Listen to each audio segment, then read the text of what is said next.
Boker Tov, mes chers amis d'Espagne, ce matin, donc en cette veille de Shabbat Kodesh, Shabbat Parashat Chukat, et on va essayer de faire un petit commentaire sur la Haftara. La Haftara qui sera lue et tirée du livre de Shoftim, les juges.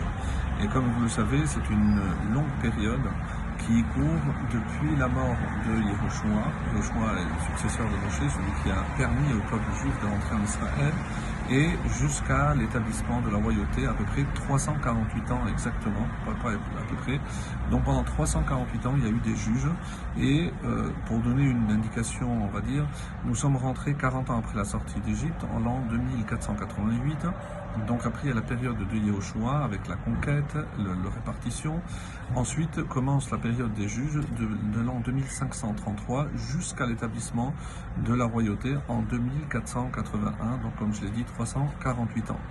Et Yiftar, dont il est question dans ce livre, le livre des juges, est le dixième juge qu'Israël va avoir. Alors il était connu parce que c'était un très bon guerrier, et lorsque Amon a provoqué Israël parce qu'il voulait faire la guerre, donc ils sont allés, les sages sont allés chercher Yiftar pour lui proposer d'être justement le chef et le capitaine du peuple, et il sera aussi le juge pendant de nombreuses années. Donc exactement 6 ans. Pendant 6 ans, il a été le juge d'Israël. Alors, ce qui est très remarquable dans l'attitude de Yiftar, et un des commentaires, à part le Malbim, qui est bien connu, c'est de Yitzhak Abravanel, qui va faire la louange de cet homme qui a été appelé pour venir secourir ses frères, le peuple juif. Et ce qui est extraordinaire, c'est la démarche qu'il va avoir. Dans un premier temps, il va envoyer plusieurs délégations, et il ne va pas baisser les bras pour tout faire afin d'éviter la guerre. En effet, il va proposer des arguments pour essayer de calmer Amon, pour lui montrer qu'il a tort de déclarer la guerre à Israël, mais malheureusement, en fin de compte, il n'écoutera pas, et c'est pour prouver la mauvaise foi, encore une fois, du roi Amon, qui ne cherchait qu'un seul prétexte pour pouvoir déclarer la guerre à Israël. Et si on s'arrête quelques instants sur quelques arguments, vous verrez que ce sont des arguments extrêmement puissants de la part de Yiftar, donc comme je l'ai dit. Donc on peut lire par exemple au verset 15, pourquoi, qu'est-ce qu'il reprochait à Amon? C'est le fait que Moshe Rabbeinu, lorsqu'il a conquis cette terre à Sichon, le roi de Émori, il a dit, mais il avait pris déjà à Moab, donc ça nous revient, parce que déjà Sichon, Melech Émori, avait pris cette terre, nous avait prise. Donc maintenant, on ne cherche que à la récupérer. Et déjà à cet argument, qu'est-ce qu'il réplique au verset 15, vous pouvez voir, L'olakach Israël et Eretz Moab ve et Eretz Bnei Ammon. Tu te trompes. Tu ne peux pas affirmer que Israël a pris la terre de Moab et la terre au fils de Ammon, c'est-à-dire à ton peuple. Tu ne peux pas déclarer une chose pareille, donc il va argumenter donc chacun de ces points.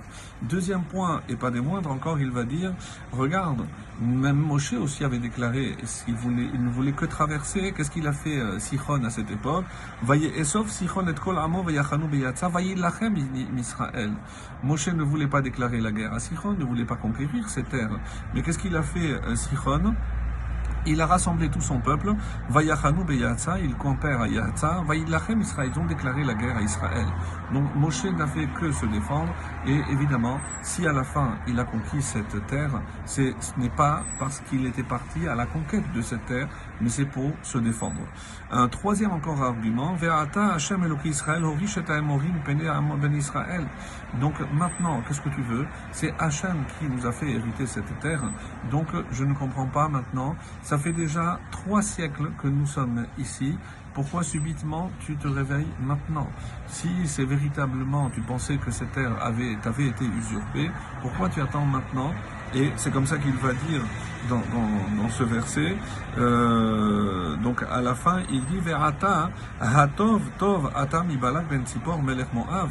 Est-ce que tu te crois meilleur que Balak melech Tzipor, le roi de Moab, qui n'a rien dit, et tous ses descendants n'ont jamais rien réclamé, alors qu'ils savaient les véritables raisons pourquoi au départ c'était Sichon qui avait déclaré la guerre à Moshe, et c'est comme ça que nous l'avons comprise. Donc il ressort de cette Haftara où évidemment on connaît la suite. Yiftar va devoir déclarer la guerre, mais il n'attendra pas de se défendre. Comme il n'a pas accepté tous ces arguments, il ira sur le terrain des Ammonites et il remportera cette victoire. Donc ce qui est assez extraordinaire, c'est cette recherche de paix, même lorsque malheureusement on désire plus que rien la paix. Et c'est pour ça que ce fameux dicton, si tu veux la paix, il faut préparer la guerre. Et bien avec Yiftar, on a un excellent exemple. Alors recherchons toujours la paix, mais soyons prêts toujours à la défendre. Excellente journée et Shabbat Shalom à tous.